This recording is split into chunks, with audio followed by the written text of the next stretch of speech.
Headline news most affecting Abbotsford this week. What to do about expanding park space in Abbotsford. The West Railway Plaza, that's moving ahead. The bus drivers dispute, that remains stalled.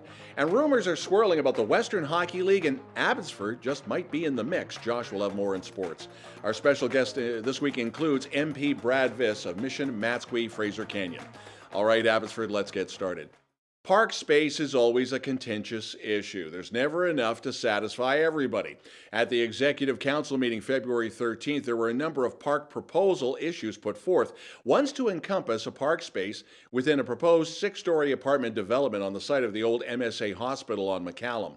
Now, at the meeting, it was given first and second reading. It now goes to a public hearing. That's coming up this Monday on the 27th, and that's before the third and final reading. The site was turned over to Matsqui First Nation back in 2020 after the demolition of the old buildings. They've always been upfront about the development plans for a residential project, and now the parks are being brought in as well. Now, all of this comes on the heels of the January 23rd meeting where parks in the OCP, or the official community plan for the McKee neighborhood, were unveiled. The OCP is predicting the population is going to bloom from the current 4,600 to potentially 19,000. Schools and fire services will also be addressed in the future public hearings. At last Monday's meeting of the Abbotsford Executive Council, Council directing staff to proceed with the initial public engagement for the Montview Avenue realignment and, of course, the West Railway Plaza concept. Now, if you want, you can voice your opinion through the city's Let's Talk Abbotsford platform. That's on letstalkabbotsford.ca. This $4 million project is tentatively planned for the fall of this year. However, it's all subject to change from the outcome of the detailed design stage. Now, as of broadcast time, there seems to be no movement in the bus drivers' dispute between BC Transit and the drivers' union. Bus drivers are adamant that if their wage demands are not addressed, there will be a full 2-day service shutdown of transit in both Abbotsford and Chilliwack, and that is next Monday and Tuesday. Now, essential handy-dart routes would be maintained. And again, this would be next Monday and Tuesday, February the 27th and the 28th. Currently, drivers continue to not take fares for customers, so basically, you're riding for free.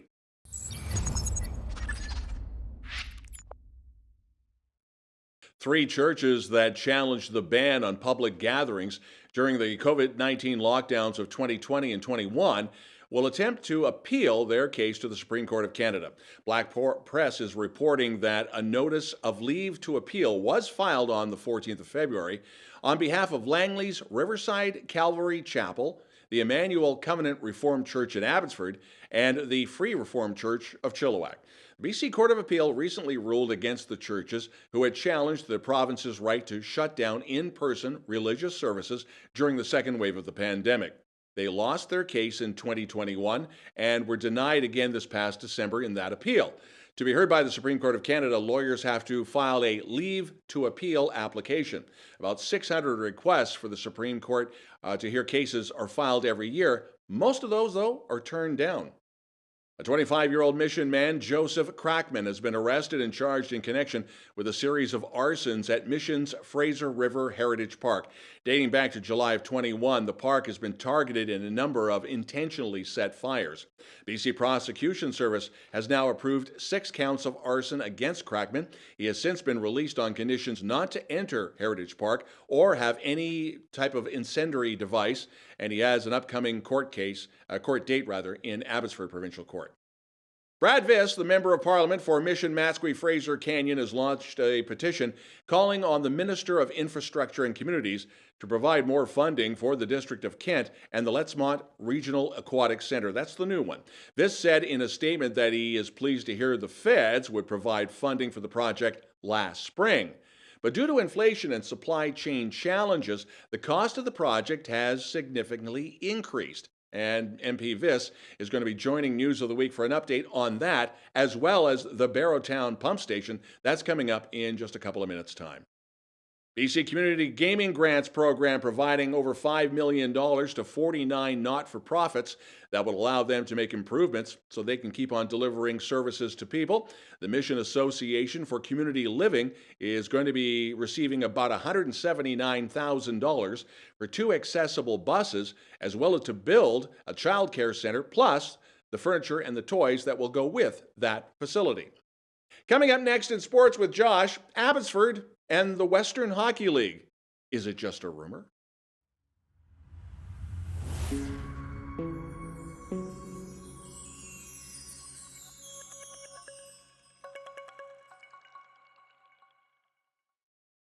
News of the week continues with MP Brad Viss, Mission-Matsqui-Fraser Canyon. We've got a couple of things we want to touch base on. Mr. Viss, you recently put out a statement on the new aquatic center that is going in Agassiz. Now, is there a concern there's not enough money for this, or what's the actual gist of what you were trying to convey here? Right. So what's going on right now is that the province of BC is responsible for allocating federal infrastructure dollars to specific projects, and the federal government sort of goes along with that. It's a decent model. It's not without its faults, but for some reason on this project, the province allocated over $9 million per the province's determination, and the federal government was only required to put forward $450,000 in change. And so generally there's a better distribution of, or a better proportionality between the breakdown of funding between the respective levels of government, including the municipality.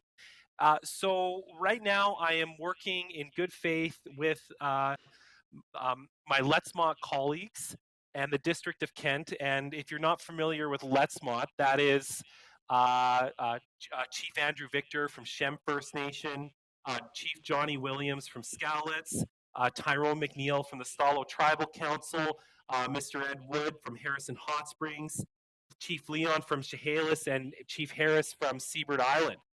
So we're working collectively because we know in Kent that it's not just the District of Kent that uses it, it's all of the surrounding reserves and the village as well. So we're asking the federal government in good faith to bring a little bit more cash forward for a regional aquatic center that's going to have a really big impact on especially Indigenous youth who will be accessing this pool. One, I don't know if you want to call it a red flag or not, but over the Christmas holidays, it appeared to be a fundraiser for Lettsmont. Yeah, yeah. And that was, it's great, but do we have to have these fundraisers? Shouldn't this all have been taken care of when the project was announced? Or am I missing something? No, you're not. I agree. I think the federal government should have come forward with a bit more money. The other problem that this project is facing, and it's one faced by municipalities across Canada, is that when the bid was put forward to Infrastructure Canada, the project costs were substantially lower than they are today due to rampant inflation in construction materials and Hmm. labor. Just because of inflation, the project costs have substantially increased, and the District of Kent would have had no idea, and the engineers involved in the project would have had no idea about these additional costs when they put the project forward. So the Prime Minister is on record at the Federation of Canadian Municipalities this year, saying the federal government would play more of a role in matching infrastructure dollars. We're simply asking in good faith that the federal government look at the complexity of this project, like the complexity of the area we live in, and that is to account for the fact that the District of Kent can't put in its calculations all of the people who use their facilities because they live on reserve, and they're directly the federal government's directly responsible for funding on reserve. So why can't the federal government just think outside the box, think about reconciliation, and be a little innovative, and come forward and help cover those additional inflationary costs that we're facing and trying to make up for right now? One thing, and I'd be remiss not to ask, your riding is quite huge. Mission-Matsqui-Fraser Canyon. We have Lettsmont here in Kent. Are there any other hotspot issues that you want to highlight, saying, look, we need some financial help here and there? Right. So one of the other big issues that I'm concerned about is the Barrowtown pump station in Abbotsford. Everyone knows what happened on Sumas Prairie. It was a flood.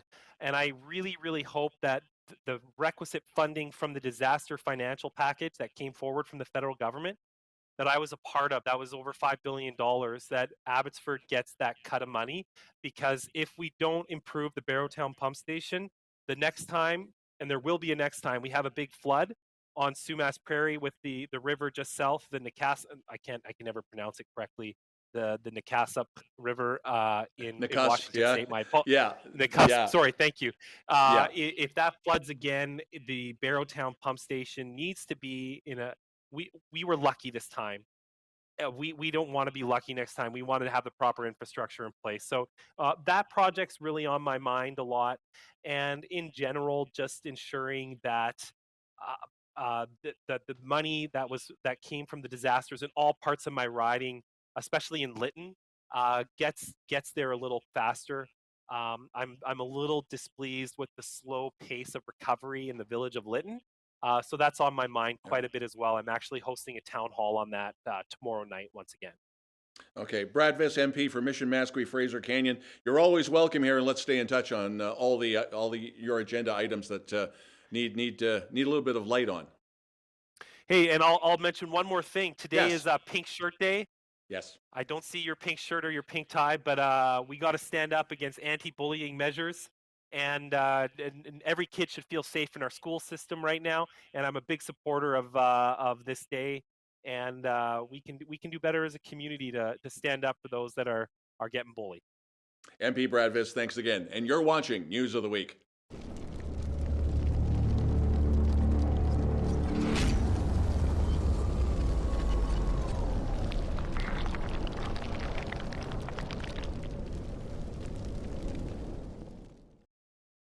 How's it going, everyone? Josh here, back with you with the sports. Did you enjoy the long weekend? I know I did. Lots of great sports. Did you watch the XFL? No? No one else did either. Perfect. Let's jump into some local sports today, where we're going to start with some Adele music because rumor has it, rumor has it. Sorry. The WHL's Winnipeg Ice could be on the move if rumors are to be believed. Since they left Cranbrook, they have not secured a new arena, which is a bit of a problem because this was part of the movement deal. Plus, they're dead last in league attendance. Hence, there are stories that the team may move yet again and are eyeing either Wenatchee, Penticton, Abbotsford, or Chilliwack. Now, to complicate things, the WHL's Vancouver Giants, who play in Langley, kind of have territorial rights to the Fraser Valley, so I guess we'll have to see and wait and see how this plays out. As always, we'll do our best to keep you posted. The Western Golf Expo returns to Abbotsford TradeX this Friday and Saturday. We've been talking about this for a couple weeks. Reps from across the Fraser Valley from a bunch of different golf courses are going to be there, in addition to all the stuff you might expect. A huge demo range, seminar stage, retail areas, putting and long drive contests, bunch of family-friendly activities, and so much more. General admission is only $14, so ladies, if you didn't get your husband anything for Valentine's Day, maybe this is a way to get back at him for, get back at him? That sounds like a threat. Might be a nice thing to do for your husband. UFV's Julia Tuxerer led all scorers in the game, but unfortunately an 18-2 run at the end of the second and start of the third quarters proved to be the difference as the UFV of the University of Fraser Valley women's Cascades basketball team fell to the Alberta Pandas in the Canada West quarterfinals 73-54 on Saturday afternoon at the Seville Centre. UFV ends their season at a very respectable 15-7, having won a play-in in a matchup yesterday against the UMBC Timberwolves. I'd say a successful season overall, but obviously they'll be aiming a little higher next year. Sticking with UFV athletics, the women's volleyball team ended their regular season schedule with a second 3-set sweep in just 2 nights as they topped the Regina Cougars yet again. With the win, the Cascades finished their regular season with an 18-6 record in conference play. Meanwhile, the Cougars season comes to an end at 2-22. That's rough. The Cascades now look ahead to the Canada West quarterfinal matchup with the Winnipeg Westmen next week. The Cascades will travel to Winnipeg for the best-of-3 series, with match times yet to be announced, but you can catch all the Canada West playoff volleyball action live on Canada West TV. A Rogers Monday Night Hockey viewing party is coming up next week at the Abbotsford Centre. The free event, scheduled for Monday, February 27th, invites fans to watch a Sportsnet hockey broadcast on the big screen, skate with friends and family, meet NHL alumni, and experience interactive hockey activities. The game that'll be aired is the Canucks versus the Dallas Stars, with the doors open at 4:30 and the game starting at 5:30. So definitely check that out. I don't know why you'd want to watch the Canucks, but the skating activities, free event, that sounds fun. Canucks, maybe not so much. The Run for Water trail races on Sumas Mountain are coming up May the 27th. These take place on rugged single-track trails with sweeping vistas of the Fraser Valley and the Fraser River, but be warned, they are not for the faint of heart. Races are either 10 kilometers or 25 kilometers with 1,500 meters of total elevation gain. On the other hand, all the event costs are covered by generous sponsors, meaning that 100% of your race entry fee will go to the water project, which supports families in Ethiopia. So a very good cause and a very cool event if you are interested. All right, that's all we've got for sports today. Thank you so much for tuning in. As always, we're going to go to Cari with the weather. abbyTV weather. Cari, more as we warm up from this mini cold spell, are we going to see, I'm going to say the S word, are we going to see snow? Yes, Don, we are talking about the S word this week, but it's going to be a lot of S words. Saturday and Sunday, it's going to be snow, down to about 2, highs of 5. Throughout the week, though, we get back up to sunshine. That's a fun S word. Highs of 5, down to about -2.